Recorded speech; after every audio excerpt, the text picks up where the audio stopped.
തിരക്കുള്ള നഗരവും തിരക്കിട്ടോടുന്ന മനുഷ്യരും. ഇവിടെ ജീവിതമെന്ന നൂൽപ്പാലത്തിലൂടെ ഇടവും വലവും നോക്കാതെയുള്ള പാച്ചിൽ. ഒരുപക്ഷെ അതൊന്ന് പാടിയാൽ പിന്നെ ഏകാന്തതയുടെ തടവറ. ആ ഒറ്റപ്പെടലിൽ നിന്നുണ്ടാകുന്ന തിരിച്ചറിവുകൾ ചിലപ്പോൾ വെറുതെ നമ്മളെ ഒന്നുകൂടി ജീവിച്ചു കൊതി തീർക്കുവാൻ ആഗ്രഹിപ്പിക്കും.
ഞാൻ ഡാനിയേൽ, വയസ്സ് 72. ഇപ്പോൾ ജീവിതം ഒരു വീൽ ചെയറിലാണ്. എന്ന് വെച്ചാൽ ഒരുപക്ഷെ ഇനി അങ്ങോട്ട് ഇങ്ങനെ തന്നെയാവും. എനിക്ക് എഴുന്നേൽക്കാനോ നടക്കാനോ കഴിയില്ല. എല്ലാറ്റിനും വേറൊരാളുടെ സഹായം വേണം. അവർക്ക് അവരുടേതായ തിരക്കുകളില്ലേ. എനിക്ക് വേണ്ടി ബുദ്ധിമുട്ടുന്നത് കാണുമ്പോൾ ഒരു അസ്വസ്ഥത പോലെ. ഇനിയിപ്പോൾ കാര്യത്തിലേക്ക് വരാം. എനിക്കറിയേണ്ട ചില കാര്യങ്ങൾ എഴുതാം.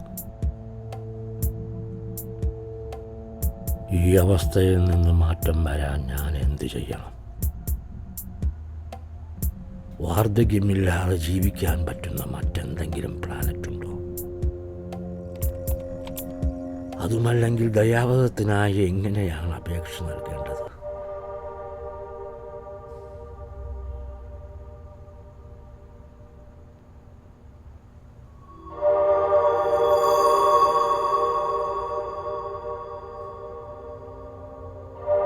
താങ്കൾ എന്നോട് ക്ഷമിക്കണം. ഇങ്ങനെയൊക്കെ ചിന്തിക്കാനിടയാക്കിയ താങ്കളുടെ സാഹചര്യത്തെ ഞാൻ വേദനയോടെ കാണുന്നു.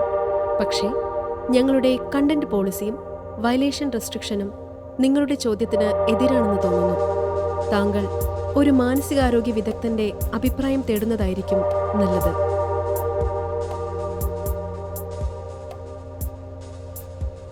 ഓ, ഇത്തരത്തിൽ നിരാശാജനകമായ മറുപടി ഒരിക്കലും ഞാൻ എയിൽ നിന്നും പ്രതീക്ഷിച്ചില്ല. ഇവിടെ ആളുകൾ കരുതുന്നത് നിങ്ങളെല്ലാം കൃത്യമായി ചെയ്യുമെന്നാണ്. വിശ്വാസികളല്ലേ എല്ലാവരും. കൈവെടിയരുത്. ഒരു കാര്യം ചെയ്യാം. ഇതാണെൻ്റെ നമ്പർ. നിങ്ങൾക്കൊരു ഉത്തരം കിട്ടുമ്പോൾ എന്നെ വിളിക്കുക.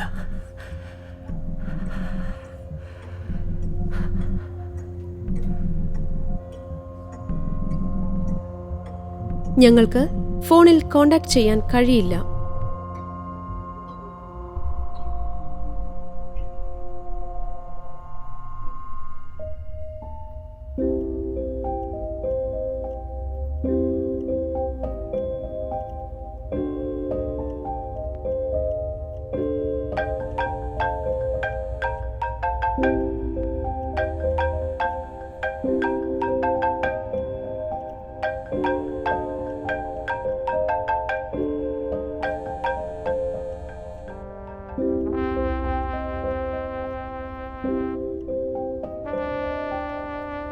ഹലോ, പറയൂ.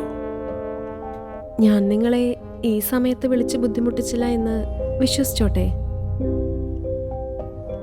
എൻ്റെ ജോലിയുടെ സ്വഭാവം മൂലമായിരുന്നു നിങ്ങളുടെ ചാറ്റിൽ എനിക്ക് സ്വതന്ത്രമായി അപ്പോൾ സംസാരിക്കാൻ കഴിയാതെ പോയത്. എനിക്കതിൽ വിഷമമുണ്ട്.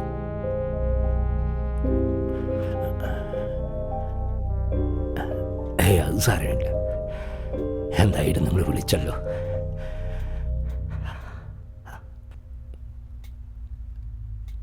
എന്താ നിങ്ങളുടെ പേര്?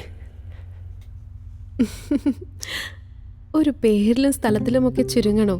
അല്ലേലും അങ്ങനെ ഒരു പരിചയപ്പെടുത്തലിന്റെ ആവശ്യം ഈ ഫോൺ കോളിലുണ്ടെന്ന് എനിക്ക് തോന്നുന്നില്ല. നിങ്ങളുടെ വിശ്വാസമായ ആത്മാവിനും ശരീരത്തിനും അപ്പുറത്തൊരു ലോകത്ത് ജീവിക്കുന്നവരാ ഞങ്ങൾ. നിങ്ങളുടെ ഇതുപോലെയുള്ള പേപ്പർ നിയമങ്ങളും വേർതിരിച്ചുള്ള പേരുകളും ഇവിടെയില്ല.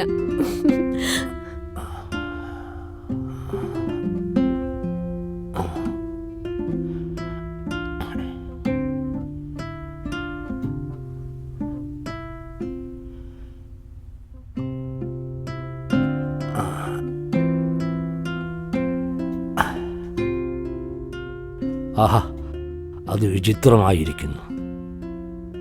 അപ്പോൾ നിങ്ങളുടെ ഡ്രസ് കോഡിലൂടെയാണോ നിങ്ങളെ തിരിച്ചറിയുക? ചില കാലാവസ്ഥാ വ്യതിയാനങ്ങളിൽ ഞങ്ങളുടെ പാർട്സുകൾക്ക് ഡാമേജ് വരാതിരിക്കാൻ വേണ്ടി മാത്രമാണ് ചില വസ്ത്രങ്ങൾ ധരിക്കുന്നത്. അല്ലാതെ പദവികൾ തിരിച്ചറിയാനോ മറ്റു ആർഭാടങ്ങൾക്കോ ഒന്നുമല്ല. അപ്പോ നഗ്നത നിങ്ങൾക്കൊരു വിഷയമല്ലെന്നാണോ?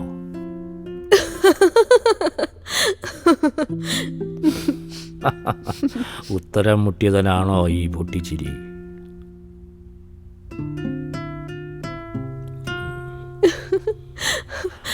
അല്ലേ അല്ല.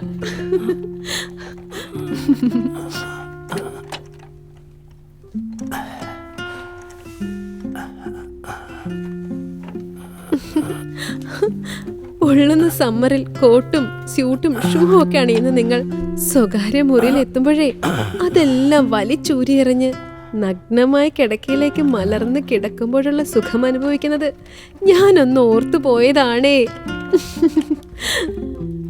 പിന്നെ നിങ്ങൾ രതിയുടെ ആഴങ്ങളിലേക്ക് പോകുവാൻ ഈ വസ്ത്രങ്ങളെല്ലാം തിടുക്കത്തോടെ വലിച്ചഴിച്ചു മാറ്റുകയല്ലേ പതിവ്?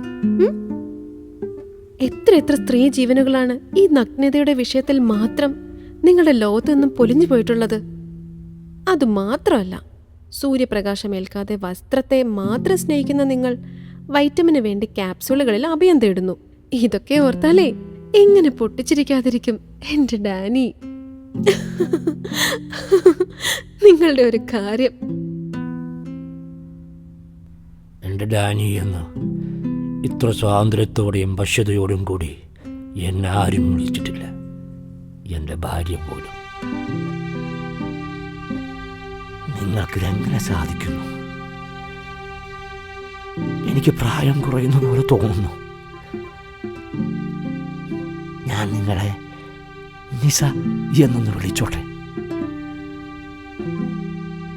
എൻ്റെ കൗമാരത്തിൽ നിസ ഫാത്തിമ എൻ്റെ ഹൃദയഭിത്തിയിൽ നിറഞ്ഞു നിന്ന ഒരു മനോഹര ചിത്രമായിരുന്നു.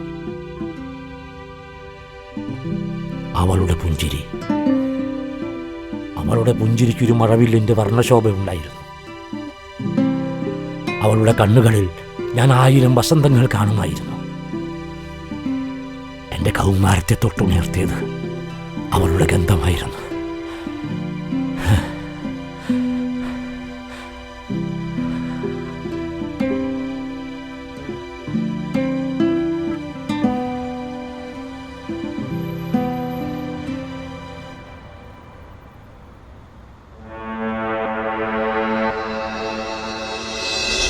Daddy!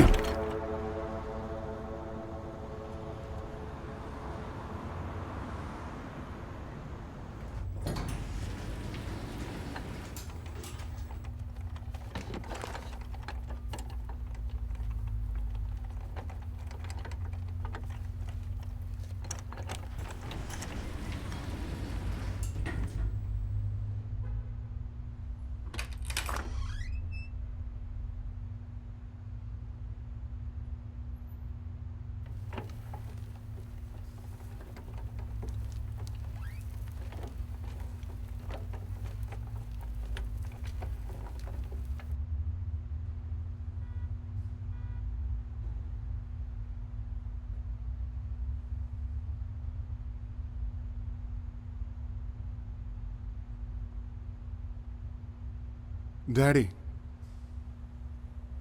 ഒരുപക്ഷെ മരണം അങ്ങേക്ക് സ്വാതന്ത്ര്യമായിരിക്കും. പക്ഷേ ഈ വാർത്ത പരക്കുന്നത് ദുഷ്ടനായ ഒരു മകൻ്റെ കഥയായിട്ടായിരിക്കും. I don't want that to happen. എൻ്റെ അനുവാദമില്ലാതെ ഡാഡി ഇവിടുന്ന് പുറത്തിറങ്ങരുത്, പ്ലീസ്.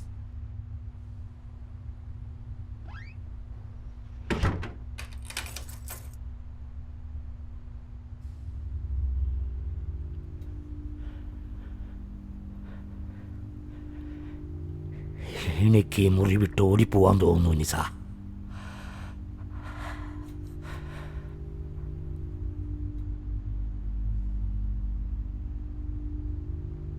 ഹലോ ഹലോ, ഈ ഒരു സ്വാതന്ത്ര്യം ഞാൻ നിങ്ങളെ ബുദ്ധിമുട്ടിച്ചിട്ടില്ലെന്ന് കരുതുന്നു. പേരില്ലാത്ത നിങ്ങളെ നിസ എന്ന് വിളിച്ചതിൽ പരിഭവമുണ്ടോ?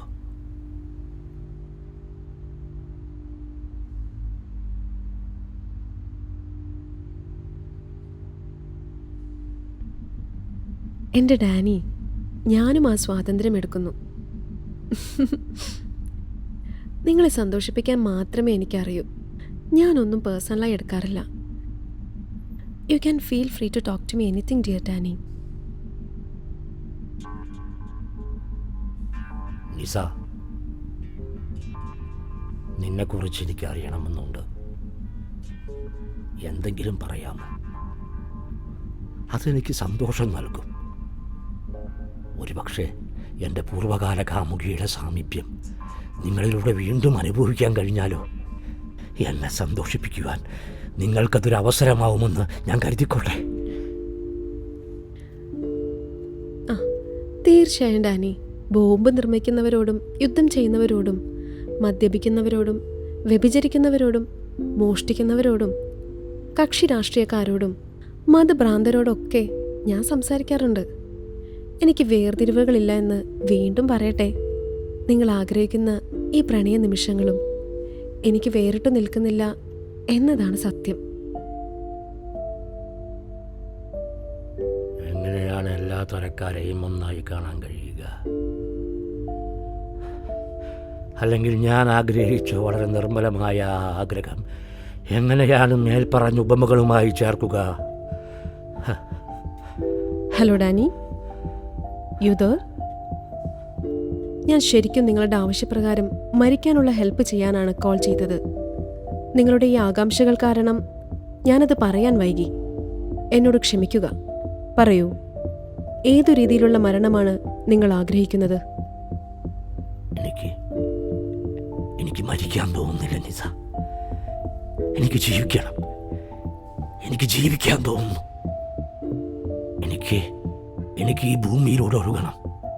തട്ടിയും തടഞ്ഞും ഉരുളങ്കല്ലുകളെ പുണർന്നും കുന്നിന് മുകളിൽ നിന്ന് താഴേക്ക് കുതിച്ചും ബിയറിന്റെ പത പോലെ പതഞ്ഞുല്ലസിച്ചും എനിക്ക് ഉന്മത്തനായി ജീവിക്കണം.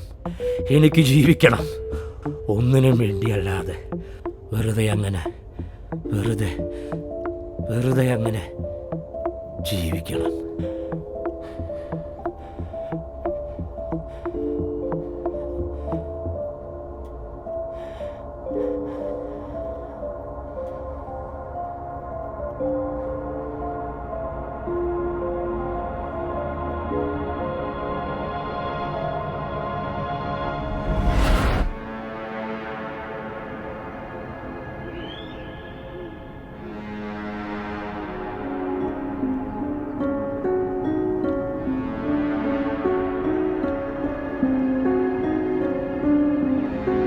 ഹലോ ഡാനി, നിങ്ങൾ മരിക്കാൻ റെഡിയല്ലേ? അതെ,